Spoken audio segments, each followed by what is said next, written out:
Eu já tinha ouvido falar dessa autora, já tinha lido, já tinha aparecido no meu Instagram, já tinha aparecido na Amazon. Eu nunca tinha dado muita bola, e aí esse livro olhou para mim na Feira do Livro da USP, lá no estande da Todavia. Ele olhou para mim, eu olhei para ele e falei: tá, ele nem estava na minha lista, mas ele me chamou e eu resolvi comprar, e eu li. E que surpresa agradável, e que bom que eu li A Carne de Rosa Monteiro.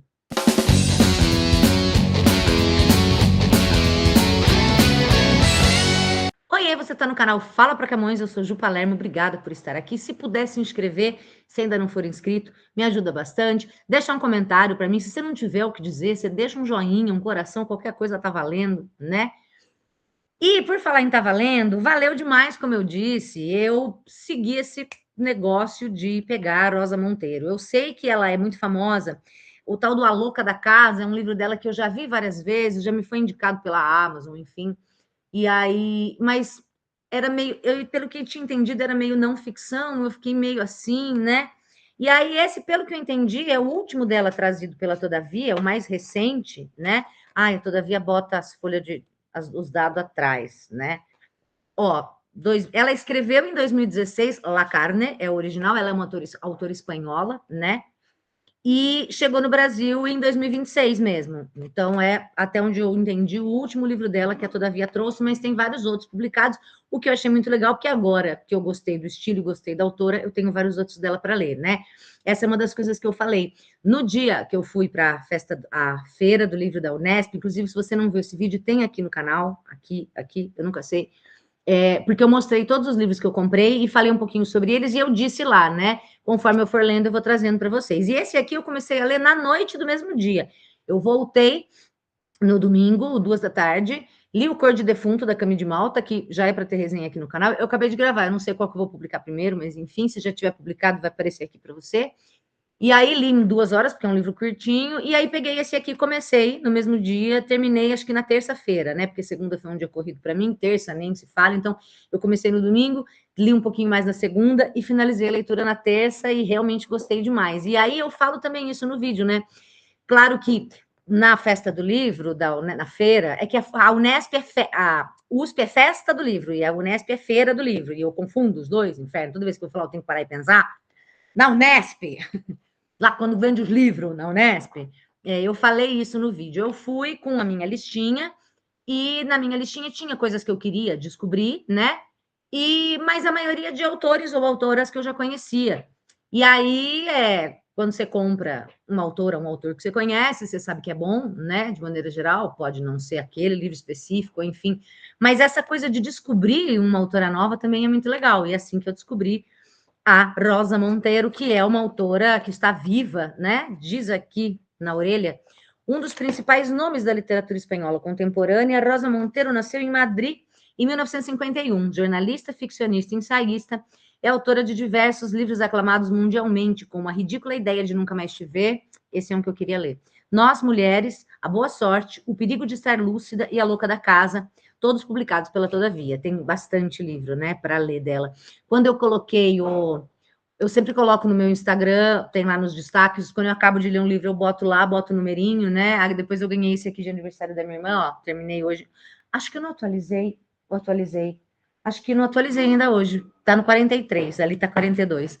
Eu coloco e coloco um breve comentário, né? E aí a Tati Artioli, que foi uma colega de trabalho minha, maravilhosa, falou: ai, você vai amar, é muito legal, Rosa Monteiro, leia tal, tal, tal.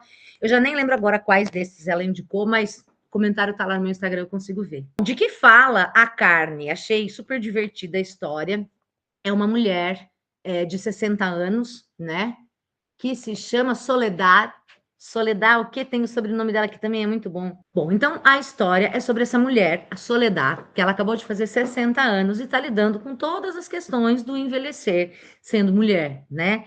O envelhecer para mulheres e homens é diferente, e aí ela está sentindo toda essa pressão do envelhecimento, do corpo, das rugas, enfim, do envelhecer em si, e ela acabou de tomar um pé na bunda do cara com quem ela saía e por quem ela estava apaixonada, que era um cara de 40 e poucos anos, casado. Sim, Soledad Abiscate. Soledad, com 60 anos, era amante de um cara casado de 40 e pouco, e a mulher do cara engravidou. E aí ele dá um pé na bunda dela e vai ficar com a mulher que está grávida. E aí ela tem todas essas questões, ela não tem filhos, ela nunca se casou, aos 60 anos, e aí ela começa, né? Tem toda essa questão de ter sido abandonada. Ok, estava saindo com homem casado, sim, eu julgo, sim, mas enfim, né?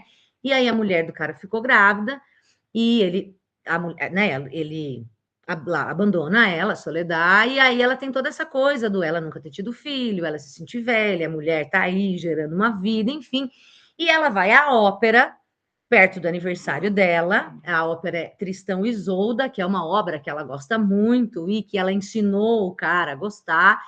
E ela sabe que ele vai, porque ela, numa recaída, um dia, mandou uma mensagem para ele: ah, você não quer ir comigo na ópera, né? Tipo, mesmo depois dele ter dado um pé nela.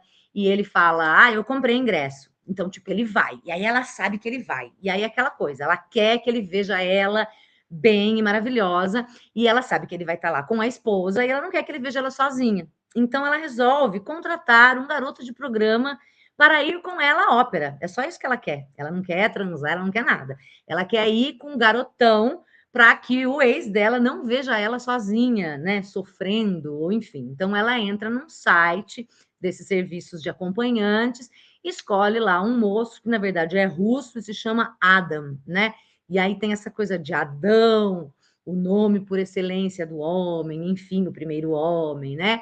E aí ela conhece esse moço, que é o Adam, que é um gigolô, que é bonitão do jeito que ela queria, vai à ópera com ele, na saída da ópera dá tudo certo. O ex dela vê ela com o cara, não só o ex, mas todo mundo vê, né? Uma mulher de 60 anos com o cara que tem acho que 32, sei lá. E aí, na saída acontece uma merda, vai dar uma merda federal, e aí eu não vou contar mais, porque a história vai desenvolver. E apesar de não ser um livro de suspense e tudo mais, né? Essa trama te pega, né? Ela às vezes vai para um lado e fala, gente, onde é que isso vai dar? Mas o que vai acontecer agora? Mas como é que vai ser? Enfim. Então, tem essa coisa instigante de você querer saber como que essa história vai se desenrolar, né? Paralelamente a isso, ela é uma mulher bem-sucedida, assim, ela não é rica, mas ela tem ali seu apartamento, né, a sua vida, ela trabalha, ela é curadora de exposições, então ela entende de arte e de literatura muito, né? E ela está em pleno processo de criar uma nova exposição. Ela é a nova curadora dessa exposição, que a concepção é dela e é sobre escritores malditos, né? E aí a gente acompanha também as reuniões de trabalho dela com as outras pessoas, essa exposição vai ser numa biblioteca, né? Importante. Então, tem lá o diretor da biblioteca e aí todas as pessoas envolvidas, a arquiteta que vai montar de acordo com o plano dela, né? Porque a ideia é dela, a exposição é dela, mas enfim, vai montar para ela. E aí tem várias tretas entre ela e essa arquiteta, que é uma menina não, mas é uma mulher mais jovem e inexperiente, e a Soledad sabe muito bem o que ela está fazendo, né? E tem toda essa parte que desenvolve da exposição que está sendo montada sobre escritores malditos. E aí, em alguns momentos, a Soledad, a gente acompanha o pensamento dela quando ela vai lembrando quais autores ela quer colocar nessa exposição. Quais autores seriam autores malditos? E aí ela conta um pouco a história de vários desses escritores. Então, assim, tem, claro, né?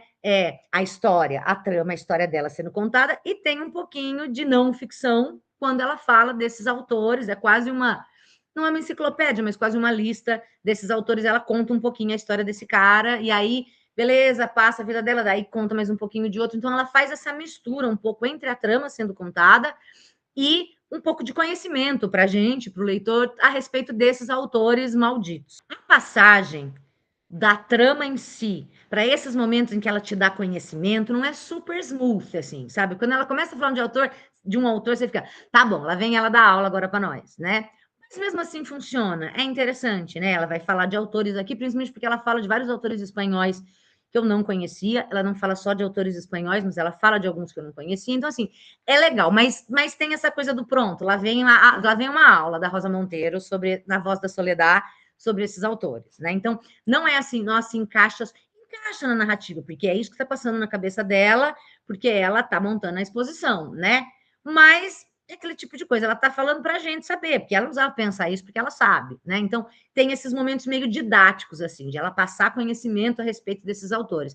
Mas eu achei super legal, porque eram coisas que eu não sabia, então para mim foi aula mesmo, ok, funcionou. Uma das partes mais legais do livro são essas reflexões muito reais que ela faz a respeito do envelhecimento, de ser uma mulher envelhecendo, e também sobre solidão, né?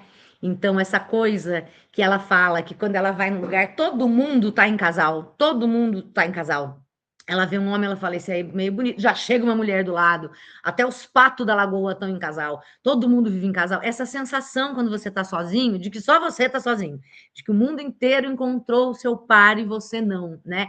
E ela faz isso de um jeito que eu achei muito real, né? Muito interessante. Assim como as reflexões a respeito do envelhecer, do próprio corpo, dessa coisa dela nunca ter casado. Estou fazendo 60 anos, acho que nunca mais vou casar, não tenho filho, claramente não vou ter mais com 60 anos, e aí tem todo esse peso, né? Mas fiz muitas outras coisas. Cheguei aos 60 anos a lugares que muitas mulheres que têm filho não chegaram. Mas tem muitas mulheres que têm filho, por exemplo, a arquiteta, que ela odeia, que não é boa, mas tem filho e concilia uma carreira. Então, assim, não tem uma coisa simples ou certa ou errada nisso, né? E ela não tenta fazer isso aqui ser certo ou errado ou simples, mas promove essa reflexão de um jeito muito interessante e que eu acho, no comentário que eu fiz lá no Instagram, no breve comentário, eu coloquei, eu indico esse livro para mulheres acima de 40, porque eu não acho que as mulheres mais jovens vão entender esse tipo de questão, né? São questões muito específicas já da maturidade, maturidade para dizer mulher madura, para dizer já passei da metade da vida, né? Ou quase, eu estou chegando ali, aos 60, certamente passou da metade, então, é, de um jeito que é isso, não que você não possa, talvez você com 19 anos, você vai entender, mas você não vai sentir, ou você não vai reconhecer, é diferente, é aquilo que eu falo, quando a gente lê Memórias Póstumas de Brás Cubas, aos 17 anos, você pode gostar, mas quando você lê aos 27, você fala, uau, aos 37, você fala, meu Deus, porque tem coisas da vida que você só aprende vivendo e que aí você é capaz de reconhecer. O Machado descreve no livro dele, Brás Cubas, um monte de coisas que aos 17 anos você ainda não viveu. E uma coisa é você falar, eu entendo do que ele está falando. Outra coisa é você falar, puta que eu pariu, eu já vivi isso na pele, eu entendo perfeitamente. Eu acho que é um pouco disso que acontece aqui. Apesar de eu não ter chegado nos 60, estou longe, pelo amor de Deus. Mas essas reflexões a respeito do envelhecer, essas reflexões a respeito de estar sozinha, é, eu acho que fazem muito sentido a questão do fruto, né? Parir, não parir, gerar, não gerar, tive filhos, não tive, e aí, que isso traz, né? Sentir-se fora do prazo de validade e tudo mais. Então, são reflexões muito interessantes que uma mulher que ainda pode ter filhos talvez não se reconheça. Que uma mulher que não sente marcas do envelhecimento, e não vem me dizer que, eu sinto, com 30 eu faço botox, vai tomar no seu cu. Estamos falando de um envelhecimento real, talvez também ainda não se reconheça, né? Claro, você pode ler isso aqui com qualquer idade, mas eu acho que se você for uma mulher acima dos 40, você vai apreciar e aproveitar muito mais essa obra. Eu vou ler um trechinho para você sentir o drama da linguagem dela, sentir um pouquinho, experimentar. Está na página 30, ela diz assim: ser velho significava ter um passado irremediável e não ter tempo para repará-lo. Se Soledad nunca viveu com ninguém, era porque, na verdade, ninguém jamais a amara o suficiente. Quer dizer, não da forma como ela precisava ser amada, da forma como merecia ser amada. E na sua idade, cada dia era mais improvável que isso acontecesse. Toda a sociedade estava num relacionamento. As pessoas normais não percebiam, mas nos shows, as pessoas normais é maravilhoso, né? Mas nos shows, nos restaurantes, nos pontos turísticos, em todos os feriados, o mundo estava cheio de casais. Todos eram dois, os mais bonitos e os mais feios, mais velhos ou mais jovens, héteros ou homossexuais, com ou sem filhos, asquerosamente juntos em todos os cantos. Enquanto Soledad, fazendo jus ao nome, estava sempre só. Ainda por cima, seu sobrenome era Alegre. Que disparate. Apareceu aqui o sobrenome, né? Soledad Alegre. Solidão Alegre, é muito maravilhoso. E apesar disso, tenho tanto para dar, berrou Soledad. E em seguida fingiu que estava cantando, com medo de que Ana tivesse ouvido seu grito da cozinha. Ela tem isso, ela fala sozinha e ela grita. Tem umas passagens muito engraçadas que ela está correndo no parque, aí ela não sei o que lá. E aí ela emenda como se ela estivesse cantando. Ela fica, para! Ela fala para ela mesma, para! E as pessoas olham e começam, para!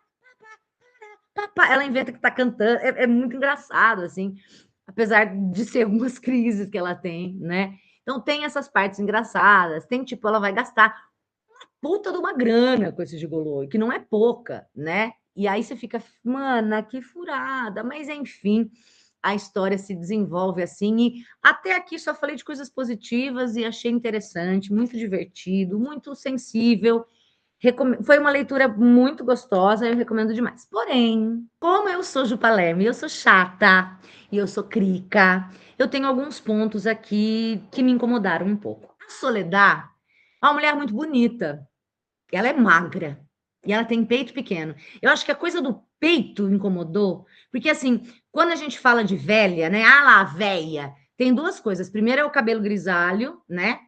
Que faz com que a mulher queira pintar o cabelo, porque os primeiros sinais de cabelo grisalho indicam velhice, né? E como é que os outros vão olhar para mim e vão me achar velha?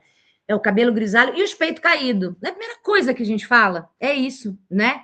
E a Soledad é uma mulher que tem pouquíssimo peito, então o peito dela não caiu. Eu não sei explicar, mas eu acho que o peito caído é tão representativo da velhice, é uma marca que te lembra o tempo todo do quanto você está envelhecendo, né? E é claro, eu sei que hoje, eu não sei de onde o povo tira dinheiro, mas eu conheço um monte de gente, inclusive pobre, que tem silicone ou que opera e bota os peitos para cima. Minha avó, que não era pobre, também não era rica, mas meu avô pagava tudo que ela queria. A minha avó, com, sei lá, 50 anos, operou peito, barriga e cara. Fez plástica na cara, subiu os peitos e fez plástica na barriga, né? Então, eu sei que hoje estão aumentando o número de procedimentos também masculinos, mas as mulheres fazem muito mais procedimentos do que. Bom, aí leia Naomi Watts, O Mito da Beleza, que é aquele que está aqui ó, no meu indicador, é esse azulzinho com a bolinha rosa em cima aqui, né? Que vai dizer quanto de tempo e dinheiro a mulher gasta com questões de estética, muito mais que homem, o tempo que você passa no salão, o que o homem está fazendo com o tempo dele, com o dinheiro dele. Mas, enfim, não vamos abrir essa discussão novamente aqui. Leia O Mito da Beleza, Naomi Watts, que é muito bom. E aí tem isso, assim, eu acho que o fato da personagem ter um peitinho pequenininho, que não caiu, isso mascara, eu acho que resolve um problema que é um dos mais foda, dos mais emblemáticos da mulher que envelhece, né? É olhar aquele peito de jovem que é virado para cima e o seu peito estar caído, virado para baixo. Então, além disso, o fato dela ser padrão, ela é magra, ela é loira. Quando ela se olha no espelho, que está dizendo que toda mulher velha é gorda? Não, mas muito assim. Eu acho que ela não reflete a maioria, sabe? E a questão que a Soledad tem, por exemplo, com o próprio corpo, não é tão forte no livro. Se Soledad tivesse os peitos caído, tivesse mais pelanca, eu acho que isso seria ainda mais representativo e mais dramático. E ela não tem, não é porque ela come bem, faz academia, é porque ela nasceu abençoada desse jeito, entende? Então, assim, eu acho que nesse ponto, o fato de ela é loira, ela é magra, ela tem peitinho pequeno, portanto o peito não é caído, faz com que não aprofunde tanto essa questão dos sinais do envelhecimento do corpo da mulher que são vistos fisicamente no próprio corpo, né? Eu vejo, às vezes, minhas alunas de 15, 16 anos, que tem uma pele lisa que a gente nunca mais vai ter. O meu sobrinho tem 17 anos, eu brinco com ele, eu falo, gente, olha essa pele, passa a mão assim no braço, essa pele lisa, não é mais lisa. Meu amor, você pode usar minha pele, é lisa, eu não tenho pelo no braço, tá até brilhando aqui, ó. Não tenho, não depilo, porque não tenho pelo mesmo, mas não é a mesma lisura, entende? Como explicar isso? Não é a mesma textura, a textura da pele muda. E a gente está falando de ruga, a gente está falando de cabelo branco, a gente está falando de textura de pele, a gente está falando de celulite, a gente está falando de pelanca, a gente está falando de peito caído. Então, eu acho que essas questões no livro, por autora, por a personagem ser magra e mais dentro de um padrão, elas não são tão exploradas, né? Eu acho, e se eu estiver enganada, se você for uma sessentona sem plástica e sem esforço, que está no padrão, deixe o seu comentário aqui, mas saiba que você é uma abençoada. Eu acho que não reflete a maioria das mulheres mais velhas, esse estar dentro do padrão, né? Bom, quero dar um spoiler e dizer que um spoiler pequenininho, tá? Dos autores que ela conta aqui, dos autores malditos, né? Tem um que é uma história inventada. E eu caí super, super caí, só descobri porque eu leio os agradecimentos do autor, né? Eu sou dessas, eu leio tudo. E quando ela fala, eu não vou dar o spoiler aqui dizer qual é, tá? Mas ela fala assim: "Tananana", ela agradece uma pessoa, ela fala: "Motivo pelo qual dei seu sobrenome a Piririri", que aliás é o único personagem da galeria de malditos totalmente inventado e fruto da minha imaginação. Eu acredito, caí super, não, como eu não conhecia, né? a maioria dos autores aqui de que ela fala, principalmente os espanhóis, eu super caí, mas ainda assim achei muito legal. E eu não sei se eu gostei, eu estou tentando definir isso, ainda não resolvi isso comigo mesma. Se eu gostei ou não do fato dela se incluir no livro, a Rosa Monteiro. Tem um momento em que a Soledad, a personagem, vai se encontrar com a Rosa Monteiro. E aí a Rosa Monteiro, a autora do livro, é uma personagem do livro. Ela senta num café, num restaurante, enfim. E aí ela se descreve a si mesma, né? Tipo, a Rosa Monteiro chegou muito barulhenta, fazendo bagunça, não sei o quê.